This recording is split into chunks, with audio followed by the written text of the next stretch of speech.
The first picture, the not Lasky, but Walter Wanger was running the studio then. And he said, of course, you're not going to wear that painted mustache, are you? And I said, why not? I've been wearing it now for years.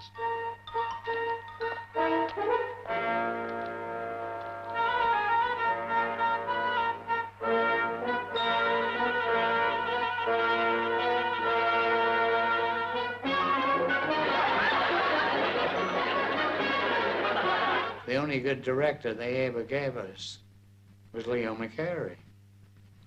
Duxu. But McCarey had a sense of humor. And we liked him because we had fun with him. I have a most important announcement to make. Most important. The Marx Brothers are retiring from the silver screen. That's right, folks. We're on our way. That's all right, folks. Well, where do we go from here? And so, to all of you, a fond farewell.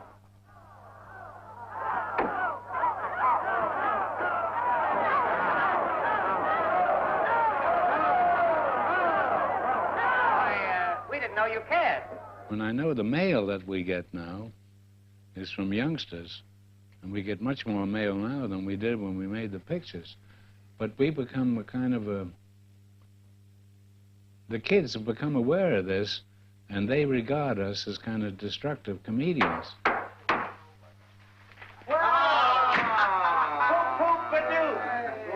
Poop-poop-a-doopy. What do you think you are? Hey, wait a minute. You know who this is? No. He sells frankfurters at the Merchant of Venus. Well, what do you want? My name is What Do You Care? My home is anywhere. People say I'm awful dumb, so I thought to you I'd come. Say, listen. We didn't know what the establishment was until recent years, since the generation gap and everything that's happened now.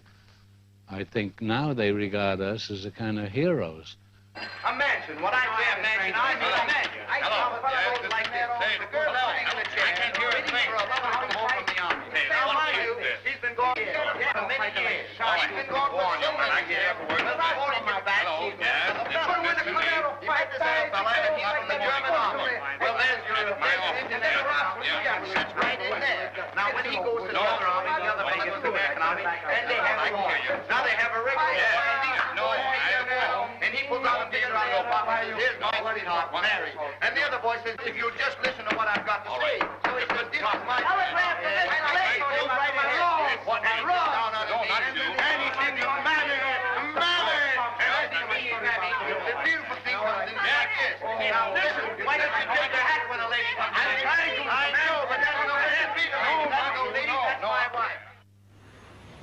Invité du Festival de Cannes en 1972, Ucho n'hésite plus à prendre parti. We have a war that's going on for 7 years. Nous sommes en guerre depuis 7 ans. Why shouldn't the children be opposed to it? Pourquoi est-ce que les enfants ne seraient pas opposés à cette histoire? Are you opposed to it? Of course I'm opposed to it. Vous êtes opposé à la guerre, naturellement je suis opposé à la guerre. What kind of a business is that where people are dying? C'est ce genre d'histoire Children are dying. Infants are dying. où les enfants meurent. It's the establishment. C'est le système, l'establishment. In Washington. À Washington.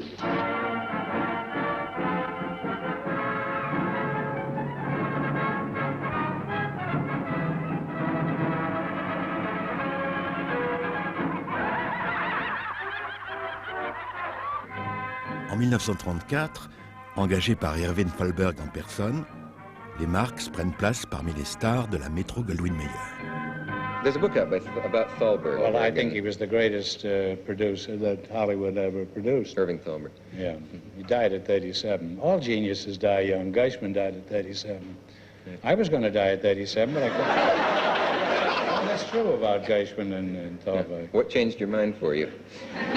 I don't know, you look lousy at 37. You look better when you get older. These people have sympathy for you. Is that incident true about Thalberg and you Yes. and your brothers? He was rather an arrogant man. Arrogant isn't really quite the word, but he was a very serious man and a tremendously hard worker. And he always had 4 pictures going at one time. He was so busy, and I guess he knew he wasn't going to live long, and he wanted to do a lot while he was living. You know, we did Romeo and Juliet and those pictures. Well, I can't remember them all, but we did 2 pictures with him, Night at the Opera and Day at the Races, and by an odd coincidence, they are by far the best pictures we ever did.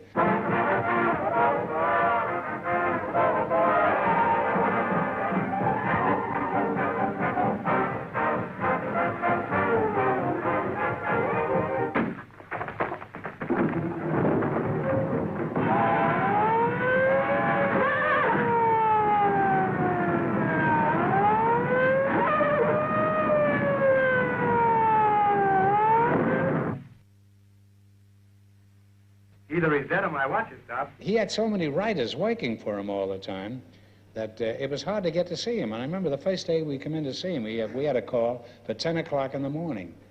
And we sat there until 5 in the afternoon. We went out for lunch and came back and sat there. And we were humiliated. We'd been big stars on Broadway in 3 musical shows, and to sit there and suffer this humiliation. So at 5 o'clock, he wanted to see us, and I said, no. We'll be here tomorrow morning again at 10 o'clock. But if you don't see us by 10:30, we're walking out. Because we're not going to tolerate this kind of treatment. We don't need the movies.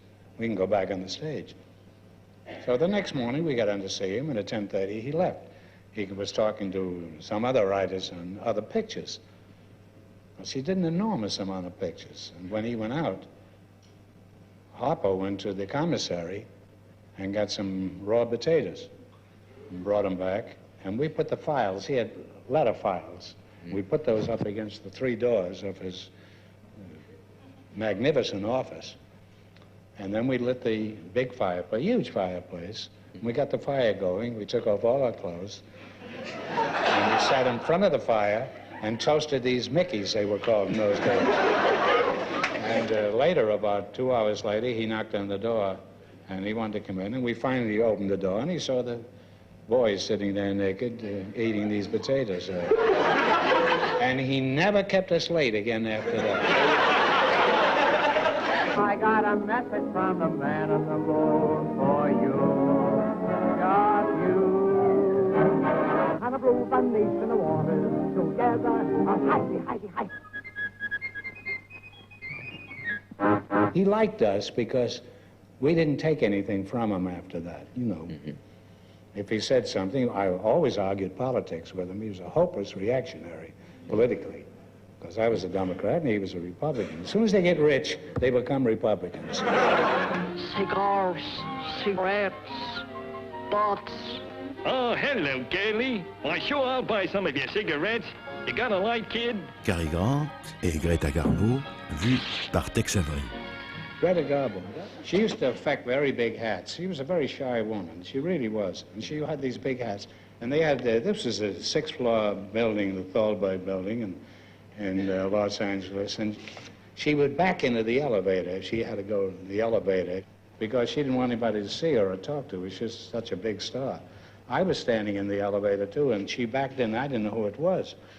And I took the back of her hat, which was way up here, like this, and I took the back and I lifted it down until her whole face was covered. And she was furious. And she lifted the hat up, and she looked at me and gave me a withering look. And I says, I'm terribly sorry. I thought you were a fellow I knew from Kansas City.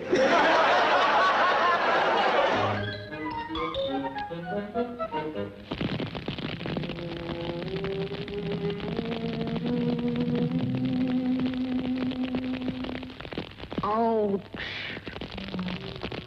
She had big feet, but she was a nice woman. You have a lot of things happen to you in elevators. Yes, this is true. I noticed that you were telling me the other day a lady flirted with you, I think, in your hotel elevator. And frequently, yeah. Yeah. I don't know if that... I had one come up to me the other day and say, aren't you Groucho Marx? And I said, yes. She says, may I kiss you? I says, feel free. I was feeling free at the same time. Now listen, babe. Have about a few words, see? I've been chasing you all night. Now, how about a little kiss, baby? Well, fancy meeting you here.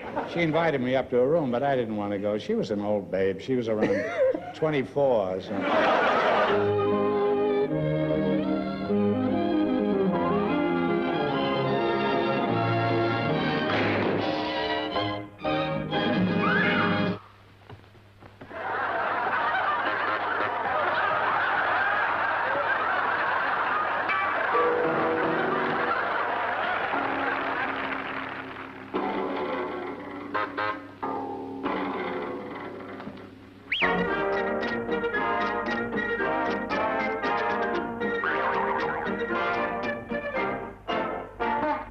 had in the Plaza Hotel once, when I was doing the quiz show, there was a priest in the elevator. I hope you're not offended by this, because I would just as lief tell a story about a rabbi, but it doesn't fit.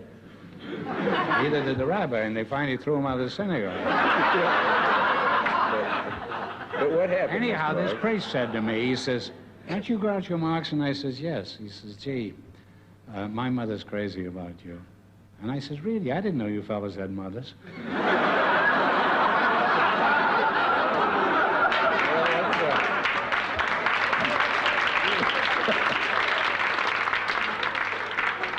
What can I say? I had a priest stop me up in Montreal some years ago, and he came up to me and says, "Aren't you Groucho Marx?" And I says, "Yes." He says, "May I shake your hand?" I says, "Fine." I shook hands with him. He said, "I want to thank you for all the joy you've put into the world." And I says, "I want to thank you for all the joy you've taken out of it."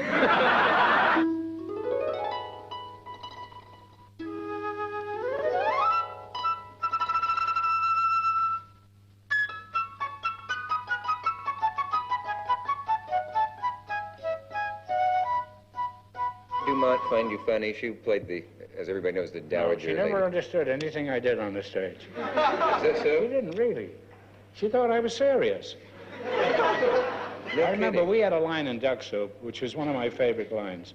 And there was a war at the finish of Duck Soup. I'm sure some of the people out here have seen the picture. It was just on TV. If you applaud, you only waste time that I could use talking to you. So keep quiet.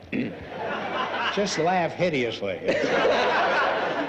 At any rate, we had a big shell come through a window. And I rushed over to the window and I pulled down the shade. And her name was Otis, my name was Otis Driftwood in this picture. And she says, "Otis, what are you doing there?" I says, "I'm fighting for your honor, which is more than you ever did." At the end of the scene, she came over to me. She says, "What does that mean?" I says, "If you don't know what it means, I can't explain it to you." I'll show you how peculiar the audience and the morals were in those days, the morality of America. There was a scene in Night at the Opera where I'm walking up a gangplank onto the ship, and I had 2 suitcases in my hand, and she's in back of me, also walking up. And as we walked up, I said to her, she said to me, "Otis, have you got everything?" And I says, "Well, I've never had any complaints yet." Do you know in 37 states that was cut out by the census? This is true. And she never understood that one either? She never understood anything. A lot of people thought we were married, you know. She did? Yes, she was in so many pictures. Yeah, The last show I did with her was the Hollywood Palace. Captain Spaulding. So yours. Oh, what? Captain Spaulding. How do you do? I'm highly honored. Really? For a moment, I thought you were Haile Selassie. That's the kind of African jokes we have. Well, a Rittenhouse Manor is at your disposal. Well, I hope your disposal is working. Because I brought a lot of garbage with me from Africa. And I've been saying it all evening out here. I may have to do this over again in a minute. And 2 days later, she died. And the last show she did was with me on the Hollywood Palace. She died between tape and air, I believe, as they say. I think she died before it was on the air, didn't she? Oh, yes, yeah. I thought you were describing something when you said between the tape and the hair. I didn't know what you were referring to.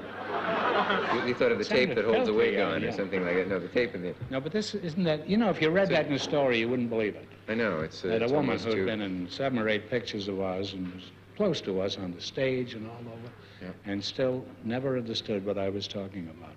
And that was her charm, I think, that she was deadly serious all the time. Captain, you must tell us about the African wildlife. Oh, yes, yeah. Yes. Well, the first morning we were up at 6. We had a good breakfast, and we're back in bed at 7 o'clock.